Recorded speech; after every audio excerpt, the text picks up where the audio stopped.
Hello, everybody. Welcome to another lecture in psychiatric and mental health nursing. And for today's discussion, it will be all about psychosexual disorders or psychosexual problems. Psychosexual problems or gender concerns are grouped into three major categories. We have the sexual dysfunctions, paraphilias, and the gender dysphoria. So let's discuss them one by one. Let us now discuss the first classification of psychosexual disorder. This is what we call the sexual dysfunction.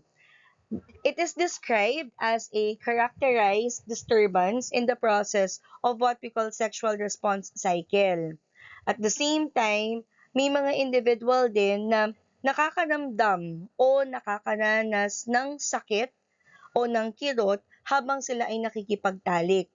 Ito yung sinasabi nating pain associated with sexual intercourse. Ibig sabihin, disrupted yung sexual response cycle ng isang individual, kaya hindi niya na-achieve yung satisfaction or hindi sila nakakaranas ng satisfaction when it comes to sexual engagement or sexual activities. For us to have an idea what is a sexual response cycle, ito ay nahahati into different phases na ito yung expected in a person na maramdaman or maranasan habang nakikipagtalik.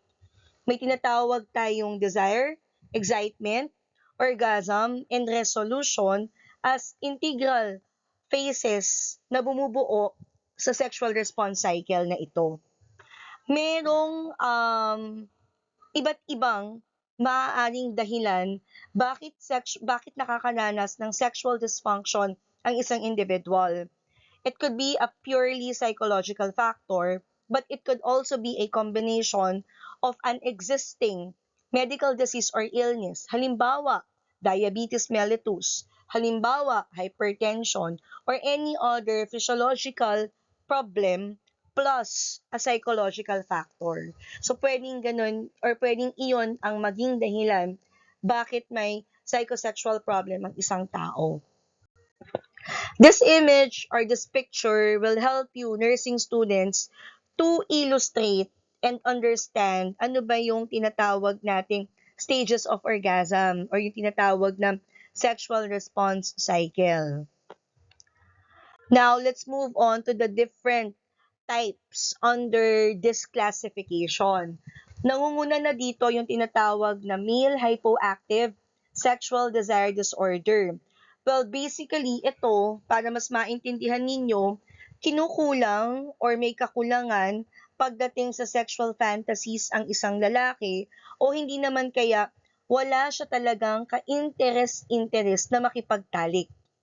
It's primarily because nakakaranas ng distress, nakakaranas ng interpersonal difficulty ang isang individual, kaya nawawala or naiaalis yung desire or yung urge niya na magkaroon or gumawa ng sexual activity.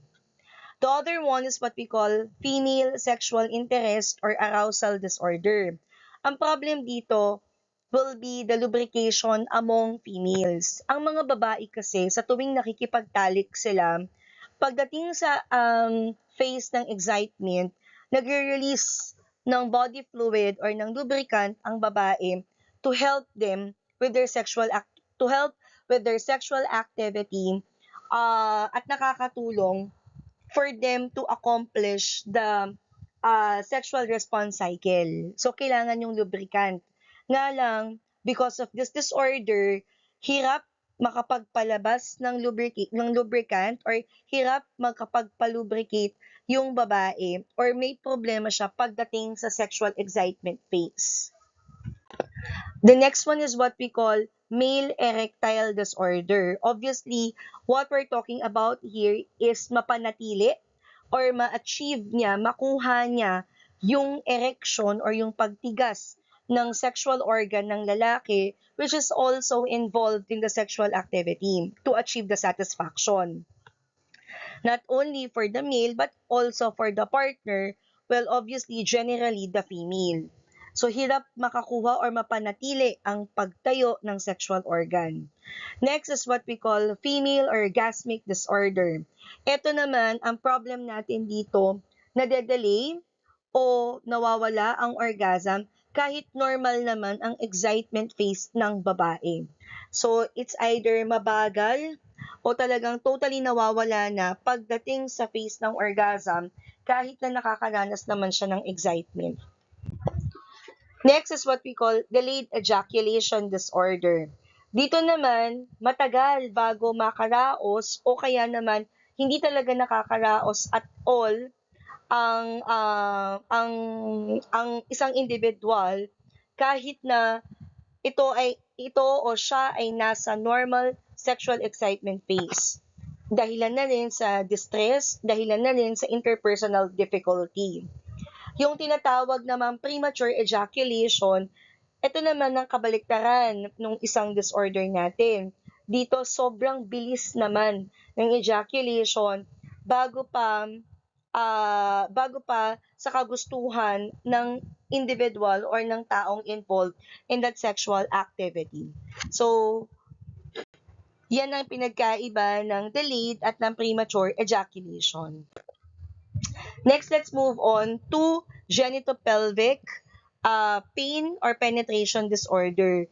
Ito, obviously, may involvement ng difficulty in engaging to intercourse or sexual activity dahil sa kirot or sakit na nararanasan ng babae, mas madalas yung pain may associated na anxiety or may tinatawag na muscle tension within the pelvic area. Kaya may tinatawag tayong dyspareunia and vaginismus.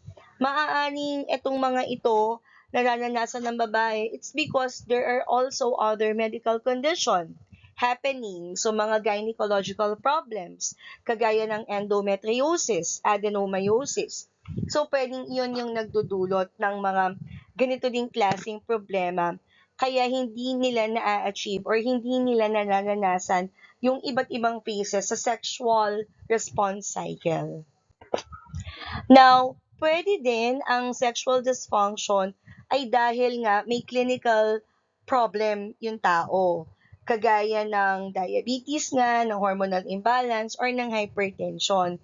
So, it could result to pain with intercourse. It could also lead to hypoactive sexual desire, erectile dysfunction, and other orgasmic problems. The other one naman, the sexual dysfunction is associated with what we call substance-induced. Ito, yung problema sa pakikipagtalik ay dahil na rin sa ang individual or ang isa sa mga partner ay involved sa paggamit ng iba't ibang substances kagaya ng pag-inom ng alak, paggamit ng ipinagbabawal na mga gamot o droga, o kaya naman mga iba't ibang klase ng chemicals or toxins that alter the sexual activity or function of the person. The second classification is what we call paraphilias. Ano naman ang paraphilias? Ito ay mga recurrent, intensely sexually arousing fantasies or mga sexual urges or behaviors generally involving pwedeng mga tinatawag nating non-human objects. It could be associated with a suffering, even humiliation of oneself or partner, o kaya naman mga non-consenting people or individuals, and worst scenario, may involvement ng bata. Of course, non-consenting children. Now, ang pag-diagnose ng paraphilia, it could be person has acted on these urges with a non-consenting person, o kaya naman the urges or the fantasies caused marked distress or interpersonal difficulties. So let's discuss all the subtypes of paraphilias or other types of paraphilias. The first one is what we call exhibitionistic disorder. As you can see in the picture, dito ang problema ng mga taong may ganitong klase ng sakit, sa pag-iisip, sila ay nagpapakita ng kanilang private organ or ng kanilang genital or ng kanilang ari sa hindi handa or unsuspecting na tao. Ibig sabihin nung hindi handa, hindi prepared yung tao na bigla na lang merong naghubad sa kanilang harapan. May iba, may involvement na tinatawag nating masturbation of the sexual organ, and mas madalas ito nagsisimula sa edad ng mga 20 years old pataas. Usually, ang apektado dito ay mga kalalakihan. The second one is what we call fetishistic disorder. Ito naman may involvement ng non-living objects. Minsan ginagamit din nila dito yung mga kasuotan natin na panloob, kagaya ng mga lingerie, brasiers or bra sa mga babae.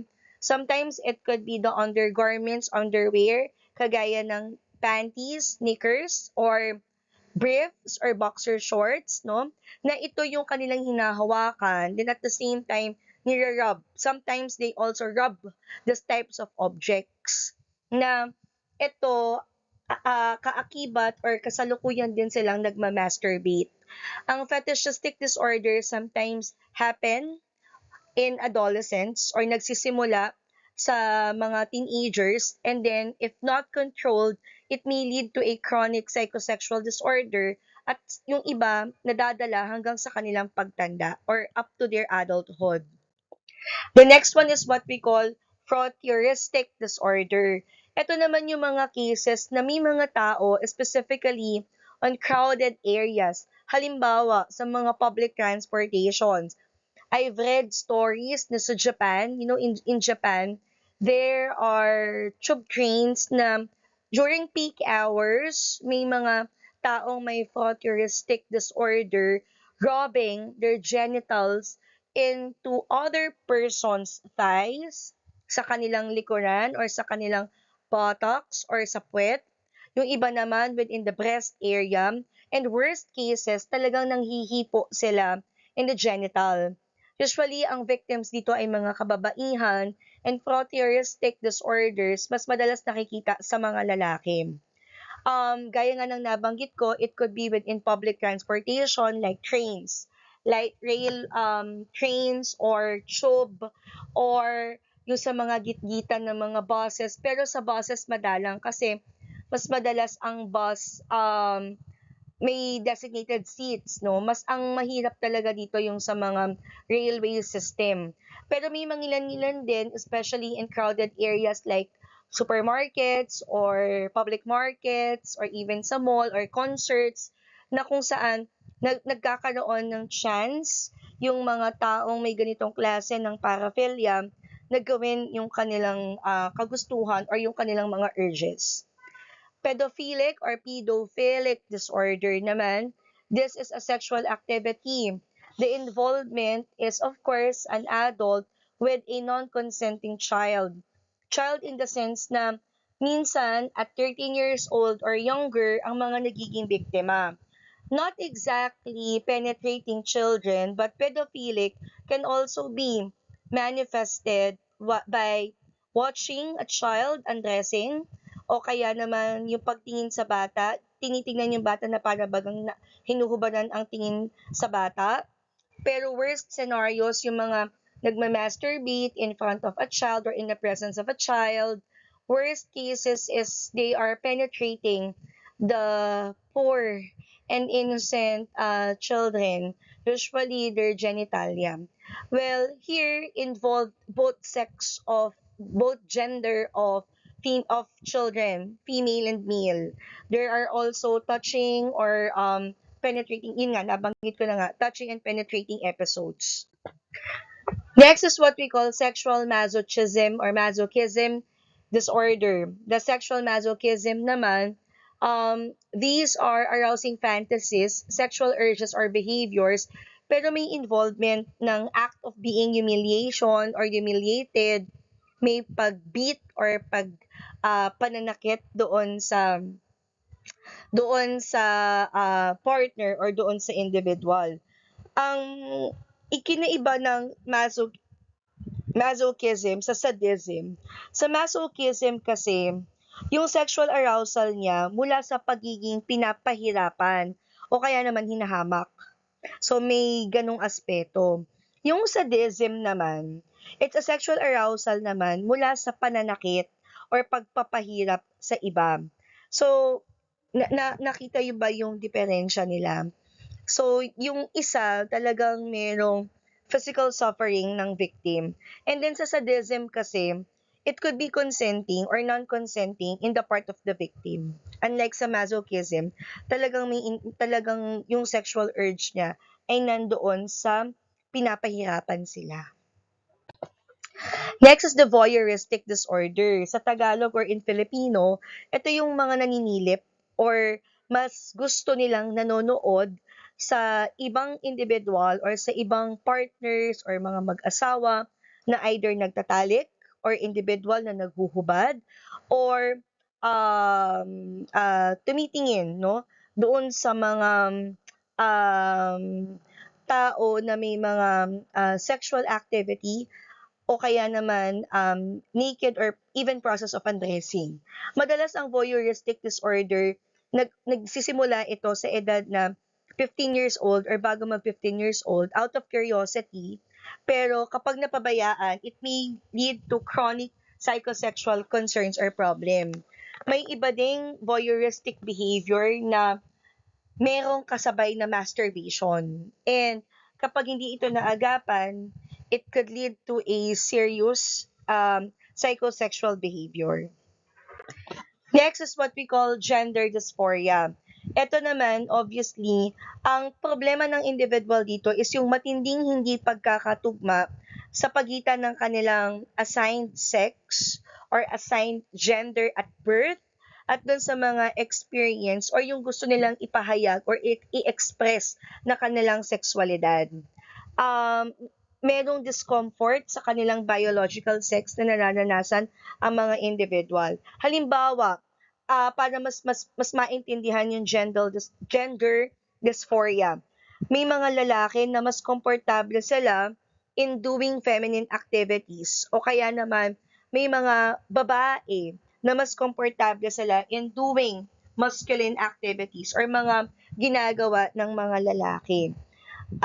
Maaaring magdulot ng stress or ng problema when it comes to social or even occupational functioning ang tao na naglalaban ang kanyang kasarian base sa kanyang kagustuhan, base sa gusto niyang ipahayag. So yan naman ang problema ng mga gender dysphoria. Now, as we summarize the different psychosexual problems, I will repeat, pag sinabing sexual dysfunction, ang problema is the psychosexual or the sexual response cycle. There is pain in a sexual intercourse. Paraphilias, mga hindi karaniwang sexual fantasies or behaviors. And gender dysphoria, hindi pagkakatugma ng biological sex or yung tinatawag nating gender identity.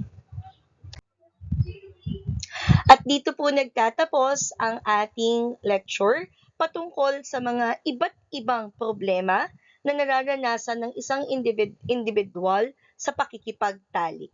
Kung meron po kayong mga katanungan or may mga concerns, you may send it through my email address acdemesa@fatima.edu.ph. Maraming salamat po.